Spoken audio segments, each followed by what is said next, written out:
Well, Janette Brittin is widely regarded still as one of the best that England ever produced in the game. She was an absolutely fantastic batter, a really good fielder as well.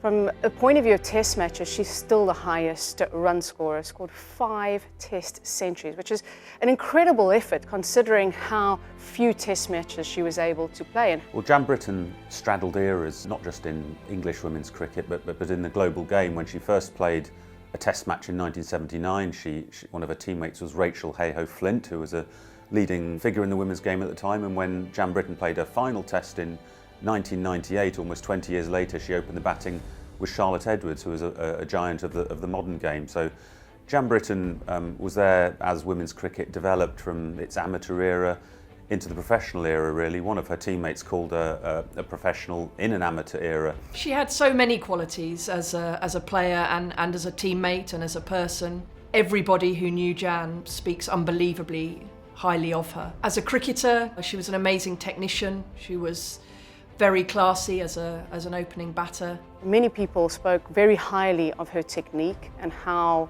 good she was to watch. So many people said that just watching her was fabulous. Even her opponents actually said they loved watching her bat, despite the fact that she scored so many runs against them.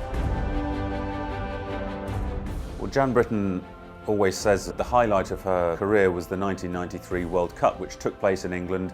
England reached the final against New Zealand at Lord's. She walked out through the long room. She said there were tears in her eyes. It was an emotional moment because women, of course, hadn't been allowed to play many games at Lord's. This was only the third one-day international that England's women had played at Lord's. She went out and she top scored.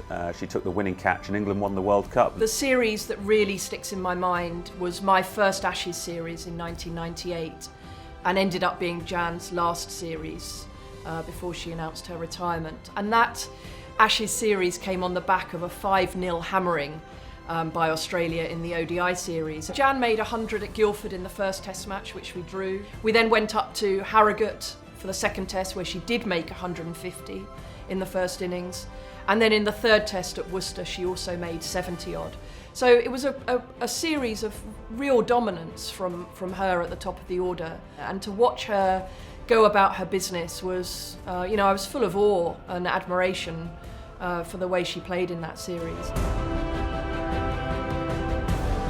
Janette Brittin will be remembered for somebody who I think put the game first. She was so passionate about cricket and her performances and putting her team first as well. It meant so much to her playing cricket for so many years. She was a standard bearer for women's cricket. She helped take it into the modern era, and she'll always be regarded as a hero within the English game.